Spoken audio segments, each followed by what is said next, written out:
Greetings, I'm Keith Klein, the host of the VentureFizz Podcast, where I interview the most fascinating people in the tech scene. This is episode 308, and today's guest is Steve Herrod, partner at Juxtapose.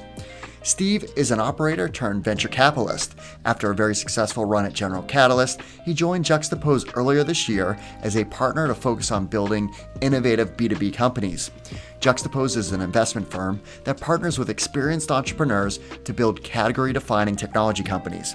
The firm has developed over 20 companies over the last 25 years, including companies like Tend, Great Jones, Earned, and others.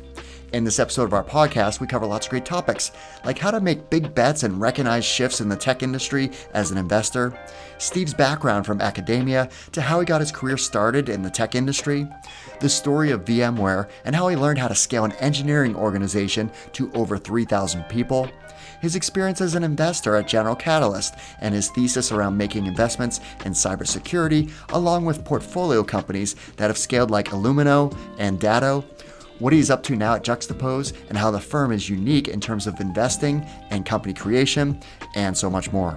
Okay, quick side note. If you are listening to this podcast, then it is highly likely that you are interested in the founder journey and lessons learned around building companies.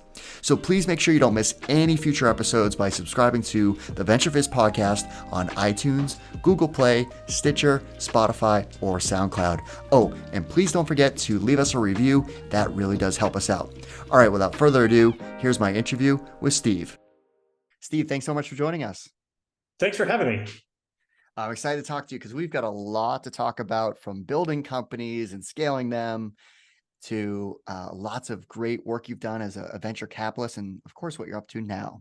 But what I wanted to start off with is when I was looking at your experience as an investor, there was a very just track record that was amazing that told me, hey, you're somebody that has this tendency and experience, which I guess is part of being a venture capitalist, of knowing where technology is going. So, the Wayne Gretzky analogy of skating to where their puck is going versus where it is. So not looking at a lens of where technology is today, but having this ability to see where it's going to make big bets that turn into, game-changing companies. So how do you have that? Like, how do you ultimately think about those things?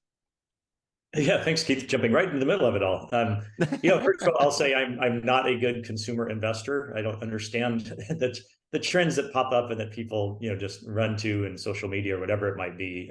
So I've always been focused on businesses which move a little bit more methodically. But I'll say probably like a lot of other people, I'm just a super avid consumer of content. I love talking with interesting people that I meet. Almost every single person I meet, the first question I ask them is like, what's the most painful thing about your job that you'd love to fix? And usually in those answers is a lot of interesting companies that they could build. I also spend a fair amount of time just like in Reddit channels and Telegram channels, really talking to practitioners. And then lastly, my favorite thing to do is just meet super smart, ambitious young people and ask where they're going to work. And I think that's also a pretty good sign of where the world is headed. All right, well, let's rewind the clock. So where'd you grow up? What were you like as a child? I have a little bit of a weird background. My mom is a Cajun growing up in the bayous of Louisiana. So I was born in Louisiana, with not a lot of Silicon Valley people from there. But I grew up mostly in Dallas. It was a really fun, interesting childhood. My mom was a family counselor and my dad was a PhD in physics, working in the early days of AI. So I think family counseling meets physics is a pretty good setup for engineering management, where I think I ended up in the end. But no, I was always super into curiosity and computer hacking, just like a lot of people my age now that kind of really got enamored by that world. So now it makes sense why you studied computer science at UT Austin. And then you continued your studies at Stanford. So like what were you researching throughout that process of, your master's and your PhD? Yeah, well, I actually did a liberal arts degree at UT Austin. I was an art history major and a chemistry major and a math major, but I always used computers in the background. Okay. I don't know if other people like this. I really love understanding how things work, like really understanding whether it's a machine or something else. And so I just got kind of obsessed with like how a computer works. And it started with like how software works, and then it got to like how does an operating system work? And then it got to like, how do you build the chips that make the computer work? So I kept going like lower and lower and lower. And so I got a chance to go to Stanford and work with a professor there, Mendel Rosenblum, who's just amazing. He was, he knows everything there is to know about computer systems and how it all works. So yeah, I got there and I started just working on really understanding how every aspect of the computer system works. And being at Stanford, you're totally surrounded by the entrepreneurial world. I think my same floor of my office had the founders of Yahoo, Google, Arista, Cisco. Actually, I remember one fun story is I had this old crappy desk that I used, and we opened up the drawers one day and we found the original plans for Sun Microsystems' first workstation. So No it's just way. in history to start all these really cool companies, and that really obviously influenced me quite a bit. And so did you always know, hey, like I'm obviously getting great studies here. When I see like that PhD, I think someone's going to be potentially in academia, but did you always know, private market was where you were going to be? I think so. I thought I might be a professor. I think I love teaching and I love great teachers, but no, Stanford's a pretty business focused PhD program. I guess, some universities would say too much so. But no, there's this rich idea of like, it's great to have cool, big ideas, but it's even cooler if you can make them have an impact and get out there and sell them. And so we'll talk about later, but I was working on the technology that became VMware. And from the start, it was seen as very commercial opportunity from all the lab mates and from my professor. All right. Well, before we get into that story, let's talk about like, how did you get your career started coming out of Stanford? It trains you very well, obviously, and just doing hands-on work. Also, you're networked amazingly just because Silicon Valley is full of Stanford grads, either from the business school or from the technology side. My particular lab, a lot of people are going to a bunch of the interesting companies at the time. It's probably a good lesson that some of them don't exist anymore. But I went over to Silicon Graphics, which was like the Google of the time, literally in the building that Google now is. Jurassic Park had just come out. I'm super dating myself, but Jurassic Park had come out and like dinosaurs were on film and it was all done by these computers. So I worked for Silicon Graphics. I then did a very cool startup trying to take on Intel in the microprocessor world. And all along, my office mates were then going on to start VMware. And so I eventually hopped back over there. So that was kind of the path, Silicon Graphics to this really cool company, Transmeta, and then ultimately over to VMware. Well, so a fun fact that I learned in preparation for this podcast was Transmeta was the largest first day IPO before Google. It was amazing. Yeah, it was at the hot time right before crash number one of my life. There's been several stock market crashes. But no, we did very well. It's also one of the first kind of stealth companies. We made it seem very secretive. My claim to fame, I got put into engineering management very quickly, but my claim to fame was that Linus Torvalds, the inventor of Linux, worked for Transmeta, and somehow he reported into me, which was like really, that's a fun fact. Yeah, I'm like, am I supposed to manage the smartest guy I've ever met in my life? But anyway, it was just a great company, very stealthy, made a pretty big impact. Arguably, we made a lot of what goes into laptops today. But it was a really fun first real job. And I wanted to ask you, because it was phrased as code morphing software. I'm like, what is that? Yeah, I mean, so the way these computer processors work today is like everything's in hardware. You design these chips, then you send them off to a fabricator, and they become they're hardware. They're stuck. We thought, what if you just built this really, really, really simple, basic piece of hardware, and then did all the smart stuff and software on top of it? And the software on top of it was supposed to sort of look at what the computer was supposed to do, turn it into these really low-level instructions for this processor, and kind of move on. And the ultimate idea was if you put a lot more stuff in software, the chips could be smaller and actually a lot lower power, which obviously, as you know, is like key to phones and to laptops. So it was a really, really good idea. This was in the early 2000s and in the sort of late 90s. So it was before laptops were anywhere near where they are right now. So it was super fun. And I learned a lot about things I never thought I'd have to know about, like manufacturing of chips. That's hard. Software is easier. All right, let's talk about VMware, because obviously that's an amazing success story. So you gave us a little bit of a glimpse that you were working with that while you're still at Stanford. So I guess talk about the evolution of that company to where it scaled. Yeah, and it's a little bit of a nerdy company that if you're not a data center person, a lot of people have run some PC software on their Mac and they think that's what VMware is, which is it's cool and it's very helpful. But the core of the business is really getting into these data centers, these giant places where the clouds run and where companies spend a lot of money and power and time. And so, like, just at the very top level, I'll give a little maybe TMI, but maybe it'll be useful.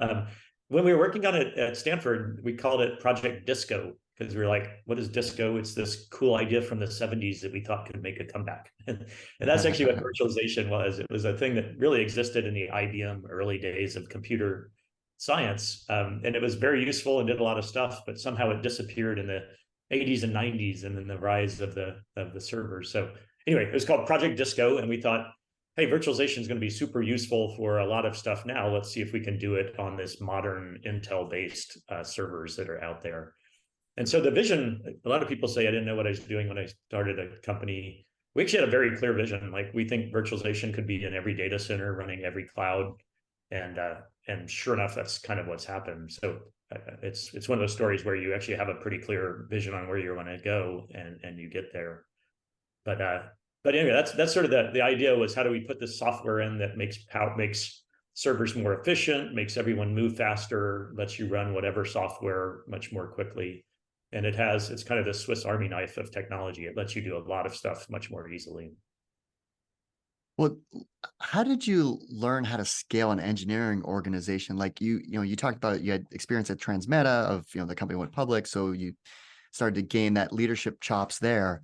But this is scaling an engineering organization from what I discovered to like 3,000 plus people. It's, and the company was obviously much larger, but that was the engineering team.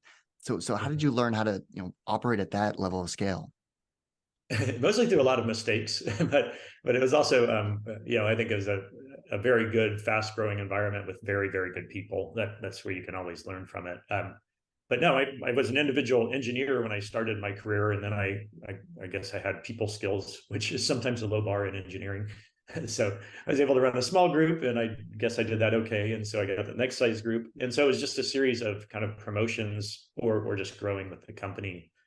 I'd say the biggest lesson I learned is just around communication. I love trying to communicate effectively, but I think Paul Moritz, who was the CEO for a while at VMware, just an amazing person also.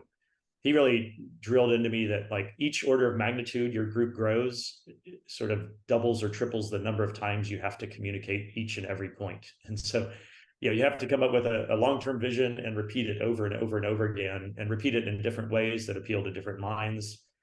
You have to repeat it through different forums. So some people learn one-on-one, some people prefer reading presentations, some prefer a podcast. So I mean, it sounds sort of trite, but I think just first of all, having the plan and then finding the most effective ways to really make sure everyone understands it. And then when you have super high performance people, you're not telling them what to do, you're more telling them the goal and then helping shape them get that way.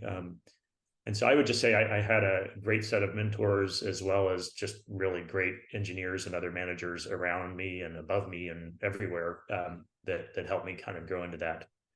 But it's sure, I'm a very people person. I think, as I said, my mom was kind of a family counselor. I think when you just have that many people, everyone's going through hard things in lives at different times. And I take them all very personally, just getting to know people. And so I think the people side of things is often overlooked as you're spending so much time on the project side of it. But I think that's what builds these cultures that can achieve great things.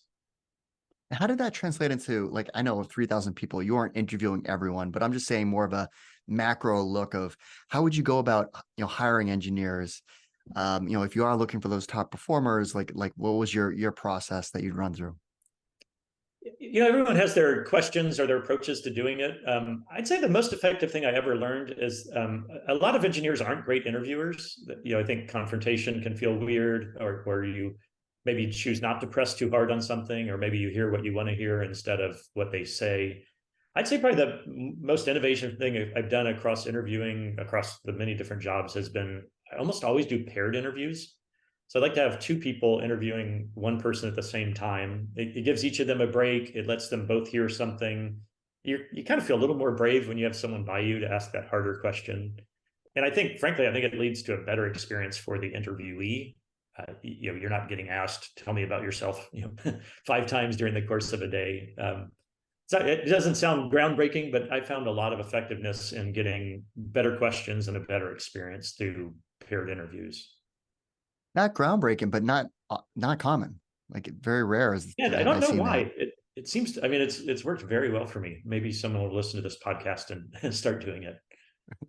All right. So if my knowledge is correct, because I do remember like so EMC acquired VMware and then spun it out to go public. Am I right there? Yeah, it might be the most bizarre set of circumstances, but yes, EMC bought VMware, then they spun out a part of VMware to be on the public market, and then Dell bought EMC. And anyway, Right. there's probably business books written on the many different financial mechanisms at play. And now we're sitting on the cusp of the acquisition of that entity by Broadcom for almost $70 billion. So it's been a series of things going on, but that acquisition is a really big deal for the industry if it gets through all the regulators. Wow. Yeah, I wasn't aware of that. That's amazing. All right. So how did you get involved at General Catalyst as a VC? Yeah, so I was at VMware for about 13 years. I was in the CTO role, which part of that is acquiring companies and finding things like that. So I think during my time we bought somewhere around 25 different companies, including a billion-dollar one at the very end of the time there. And I kept meeting the founders and I kept meeting the venture capitalists around the table, and they all looked pretty happy. So it looked like a pretty interesting thing. And I had been at VMware so long, I wanted to really challenge myself again. And I just thought back to the early days of Transmeta and of VMware and just how fun those earliest stages of a company are. And so I sort of said, hey, it's a good time for the next phase of the career. And I wanted to go into venture capital. Fortunately, a lot of interest in VMware was very hot at the time, as was data center technology. So I think a lot of venture firms were interested in having some knowledge around that space. I looked at a lot of the well-known existing firms around the Bay Area, but actually the founder of VMware, Diane Green, told me I should meet this really interesting firm called General Catalyst, which at the time was quite small and mostly thought of as a Boston firm. But I joined Hemant Taneja, who runs the whole thing now in Palo Alto, and I'm super glad I did. I think it's been a really fun 10 years that I had there after VMware. So the portfolio that you built while at General Catalyst, there's a lot of companies that all have scale, IPO, exit. I mean, it's pretty amazing. So what were you like? It seemed like a majority of what you were doing was more in the cybersecurity world, right? Yeah. Yeah, some VC firms are very opportunistic, and it works very well. They are about keeping an open mind and meeting amazing founders as they come in the door and reading the founders and sort of making those investments. The other type of investor is very thematic and picks an area and really tries to look for the people and the companies that fit some thesis. I'm definitely more of the latter. So I sort of came in with a pretty strong understanding of where the enterprise was and where cloud computing was going, and specifically had a very I'd say very big interest in cybersecurity as the the gift that keeps giving. Unfortunately, we've never solved the problem, and it tends to get hard.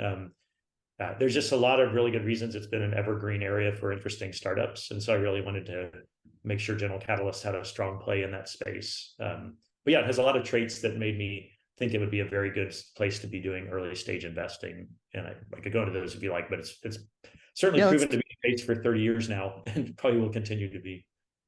Let's talk about some examples of some of the companies that you worked with. Yeah, I mean, there's been several that have had pretty nice exits already. I think actually my very first investment is this company called Illumio, which is based in the Bay Area.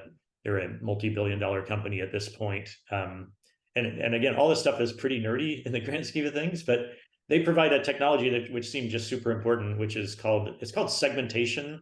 But the way to think about this is like, think of a submarine that's out there in the wild, and a submarine, if you've never seen one, if it gets a breach and water gets into it, the whole thing sinks to the bottom, except that they have these fancy doors that you can close and they lock the water in the area that they breached. So in that world, a submarine is segmented so that something bad happening over here doesn't take out the whole ship.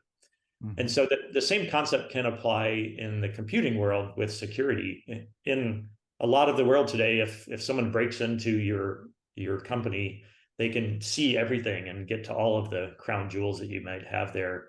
With segmentation, it's basically a way of cordoning off all parts of the data center. And so if something gets in, it can only see and get to a limited amount of it.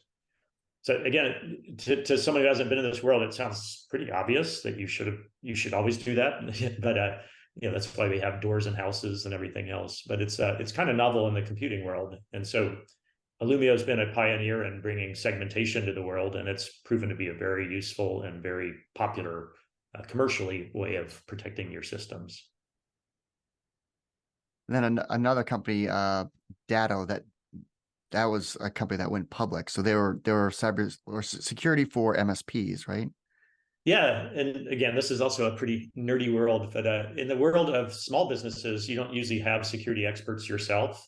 You hire some consultant to help you, and those are called managed service providers, or also managed security service providers, MSSP. Lots of acronyms, but the short of it is that these companies are the ones that protect all of the Main Street businesses, and they protect the restaurant running over here and all these different services. And we just realized that a lot of companies were using these MSSPs, but maybe they didn't have the best tools on earth for protecting companies. And so Austin McCord is this just stunningly amazing founder who, literally in his basement in Connecticut, started Datto, and he made it into, it sold recently as a $6 billion company. So it went from kind of zero to there. So I feel super fortunate. My first two investments at General Catalyst were Illumio and Datto. I was like, wow, this is easy. Dang. No wonder why these VCs are so happy looking on the other side when you're at VMware. Turns out it's not that easy all the time, but those are two great first companies to get involved with. That's awesome. All right, and then Signal FX. So that company was acquired by Splunk for $1 billion plus. I mean, there's more, but we don't have to go through each one. But all of these are, I think, for me at least, are understanding rough categories. Like, hey, this is, as we talked about at the start, this is where the world seems to be headed, and then meeting amazing people who seem to have a solution. And I just, maybe back to one point, I think the sweet spot for startups is 3 years out. It's not 10 years out, and it's not 1 year out. So almost all these companies were, I guess you're looking at I could ruin the analogy by saying the puck's like 50 yards down the rink or something, but it's, I do think it's really not just what they're building and who's building it, but like what's the time frame for the product launch. And you don't want it to be too early and you don't want it to be too late. That timing is really important. At 1,000%, especially with what you're doing, like timing wise, I'm sure, I probably shouldn't say this because this is presumptuous, but there may have been some investments that, man, the market just wasn't there yet.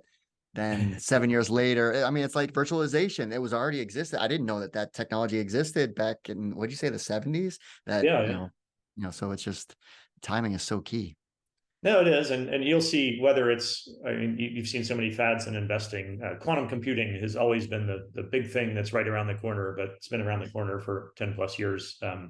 I think it's a great idea. It'll approach us at some point, but for doing a startup in that space, it's super difficult, just as another example. Absolutely. Okay. What are you up to now?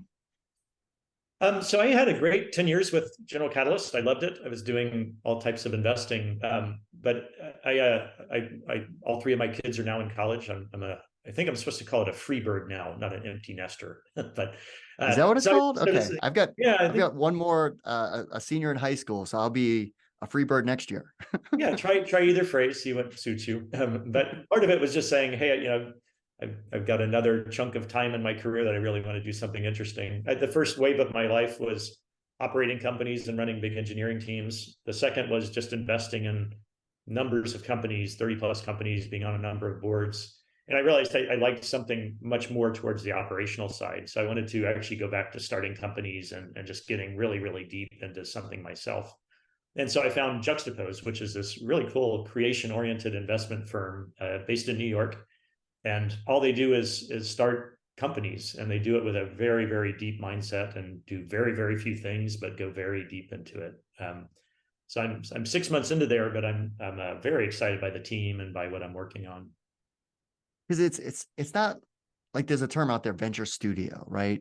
But this seems different. Like, I don't even know what you would define a venture studio, but it seems like there's the team at Juxtapose has this idea and they start to formulate it in-house, then they partner up with a CEO from the outside. So I guess maybe I should ask you the question, like the process that they run to form in these companies. No, you're saying it right. And I would say there's not really a term for this. I've met a lot of different types of investment firms, and you hear about studios and incubators and all these different things. This is a firm 100% creating our own companies, getting them going, and then bringing in excellent CEOs after we've figured out the business plan and where things are going to go. And so it's a really unique mix of those things. We start with thousands of ideas that you potentially could start a company around, and have a lot of deep process and intellectual work that goes into whittling that down into that 1 or 2 companies we start per year. And that has an entire dedicated, very smart team that's doing all types of diligence and all types of analysis, a lot of deep user research, a lot of prototyping. So I just haven't seen this before. It's so much focus. Some would say it's like a private equity amount of focus on the diligence and really de-risking something. But it's around new ideas and company creation, which is much more like venture. So it's a really unique mix of the two. And we've created some pretty interesting companies so far, and I'm hoping to join and create several myself. Yeah, like what are some of the examples that have been formed already? Yeah, and a lot of the really interesting work so far has been in the healthcare space, or even in the tech-enabled services. If you're in New York, there's actually a dental service called Tend, which is a really modern way of scheduling online and really thinking about what the experience that all of us hate could be if you did it right. And they're doing extremely well, and they've really taken off quite well. They're doing some pretty interesting work around revenue cycle management, which is a way of helping people collect their bills, but we're using some of the more modern AI techniques to do that. Yeah, I just mentioned AI for the very first time, which might be a record for I was actually holding it discussions. in myself, Steve. There's many times in this conversation that I almost threw it out, but I was like, nope, I'm going to save this till further down the conversation. 30 minutes in, I breached the AI word, so I apologize. Yeah, like Tend, I think is a great example of a category that just hasn't been disrupted. No one has ever said, man, I can't wait to go to the dentist tomorrow. Yet, Exactly. why is it? It doesn't have to be that way. So it's good that people are rethinking industries. And there's always a tech component to this, but I think there's just a lot of, if you go to almost industry and say, what do I not like about this? There's an opportunity to rebuild that. And that's a lot of what we focus on. so what are you going to be focused on in terms of the business creation side? Most of what the company's done so far has been tech-enabled services and healthcare and that area. Obviously, I'm coming in with a software background and really a B2B software background. So I'm going to come in, not surprisingly, and I have a lot of pent-up curiosities and ideas around cybersecurity. So I think the first company or two that I'll work on will be somewhere at the convergence of, I'll say it again, of AI and cybersecurity in particular. And I think there's just a lot of opportunities that I'm really digging in on and working with the team on. All right, so you just opened up the floodgates. AI. Okay, nice. so there's so much out there, right? And I tend to be an optimist. I don't want to get too gloomy and doomy, but when I think of some of the potential negative downside of AI and what that can mean to security and enterprises, it's. I mean, you would know way better than me as a sideline player would know. But there's got to be companies to defend against what's coming. Yeah, and maybe I'll step back. My dad actually in the early 80s worked on artificial intelligence, and I even have the old newspaper articles on how it was going to kill all the jobs and how the world could end. So no way. Yeah, he was doing this thing called expert systems, which would replace human brains and some assembly lines, basically. But I guess I would just say I'm a little bit, there's always, the highs are never quite as high and the lows are never quite as lows across technologies. And I think I have maybe a little more even-keeled view of the good and the bad of AI, perhaps. But I think there's been some great advances, obviously. I think there's some really good upside. I think it's very limited in what it could do. It's not going to change everything at the level that people are saying. And I also think it's got certainly some big downsides, but I think there's ways to deal with that. And so I'm overall an optimist on technology in general, if handled right. There's no question we're in peak hype cycle of AI. If you remember 2 years ago, crypto was going to change the world and Web3, and Yeah, these come and go a little bit, but I think this is here to stay in some capacity for sure. I would say, but just switching to the cyber side of things, it's pretty interesting. Just like the entire history of cybersecurity is a cat and mouse game. And sometimes the mouse gets more clever and then the cat has to catch up. And sometimes the cat's pretty good and the mouse is in trouble. AI will be a tool on both sides. It's super easy for someone to go and impersonate Keith and be you in online transactions and know more about you than ever. That's pretty scary. On the flip side, AI is fantastic at searching out signals and finding things that look weird and alerting you to them. And so on the defender side, it's going to be very, very helpful. We now have more data than ever to be looking at, and it's going to give us a chance at really turning that into the important protections that we should have put in place. Anyway, I think it's going to be used on both sides, and I think it'll be yet another tool in the arsenal. Yeah, I mean, things like healthcare. I mean, what AI can do in that sector is just phenomenal. Yeah, I think every VC firm has probably had their AI summit where they go through sector by sector and look at the most promising and least promising areas. But I think we should all be really, really excited about how it could help us on the healthcare front. Everything from developing new drugs to being better at looking at our X-rays and our MRIs to find problems, all the way through how we deal with records and doing future approval of drugs. It's across the board, just a fantastic tool. Right, so back to Juxtapose. So the firm has its own fund, as any VC firm would, and it gets to a certain point. Then outside investors also, are part of the capital raise too, right? Yeah. And back to that Juxtapose. So it's a $300 million fund that we raised in 2021. So we have about $450 million that we manage, which is quite a bit that is the largest fund for a dedicated company creating strategy. That means we have a lot of ability to really start and back our own companies quite well. And so that's what we do. We use this fund to build and invest in our businesses and to grow our team so that we can do even better diligence about starting them. We typically run and fund the company up until kind of a Series A time. And then we have some really good capital partners, including funds that I've worked with in the past that would come in and help us take the company to the next stage. But yeah, we're a dedicated fund around creating companies, and I think we are the largest one that exists. And how do you go about finding the CEO that will help run the company? Yeah, that's kind of a cool story. My world in venture has been, you find whichever founder was there and they're the ones starting the company, and typically they're the CEO for a long time or maybe not. But in the venture world, someone comes to you with their company and their idea and you go with it. It's not till much later in the process that you kind of realize, hey, we're pretty big now and we need to bring in a established CEO who has achieved scale. So what's kind of cool about our model is we actually, by starting the company, we de-risk quite a bit of it. And what that's allowed us to do is to go out and find very experienced CEOs who have done all this before, and they love the idea of being a founder, which they become, but they necessarily don't like the 0 to 1 part, to use that phrase, the very, very earliest stages.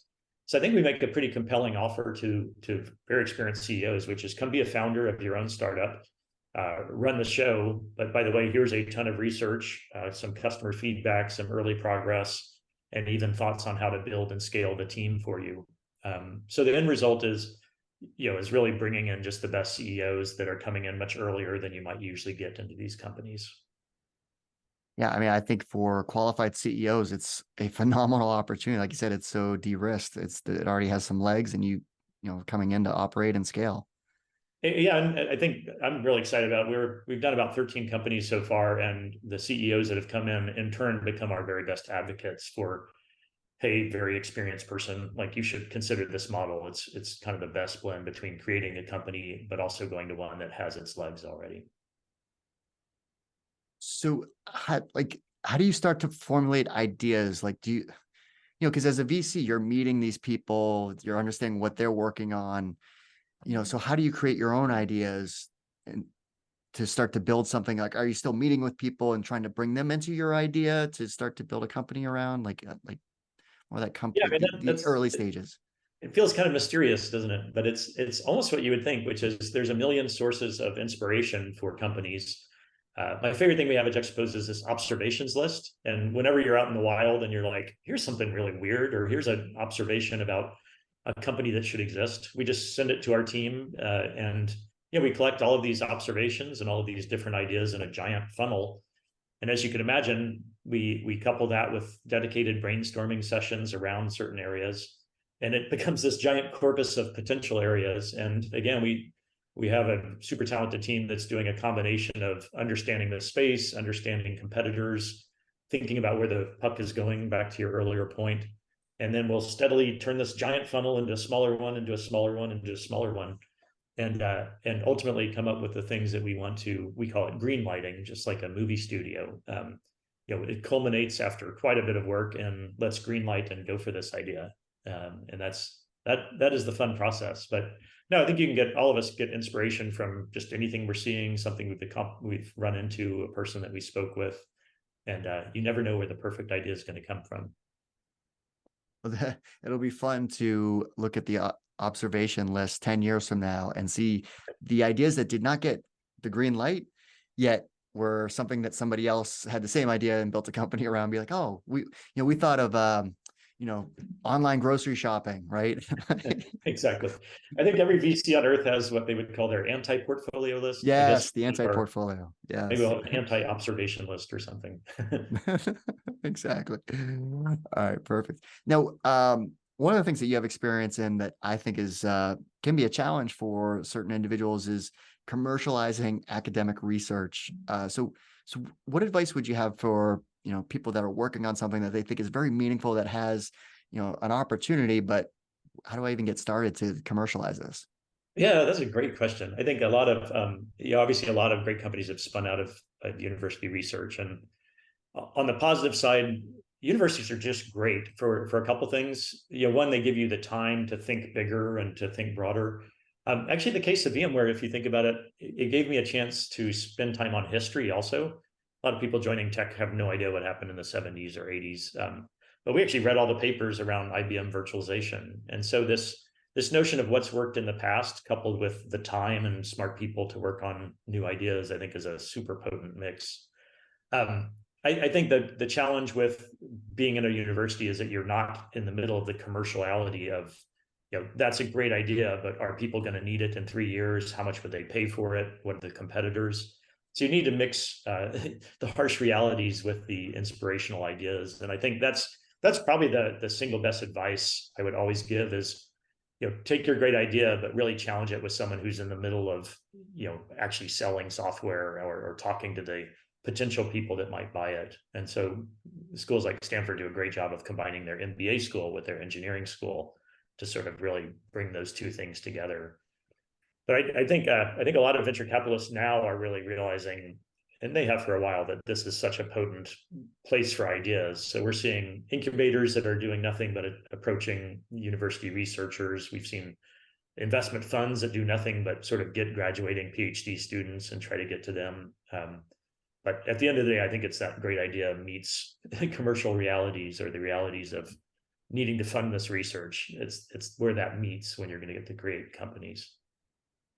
So what do you think are some of the underrated universities for this type of research out there? Everyone knows Stanford, MIT, but like like Austin McCord, like Rochester Institute of Technology, RIT, right? So where are these under the radar great companies of great great academic institutions with great thinkers?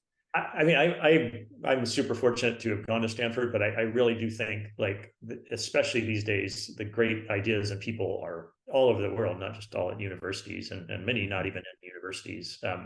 You can just do so much so quickly. Austin's my favorite story, though. He would be the first to tell you that he was like a C student at best, and that was kind of by by getting a little bit lucky. But I think it's just, for these companies, I think it's more about just like a super deep ethos around hard work. I think being surrounded by interesting people just makes you a better person overall.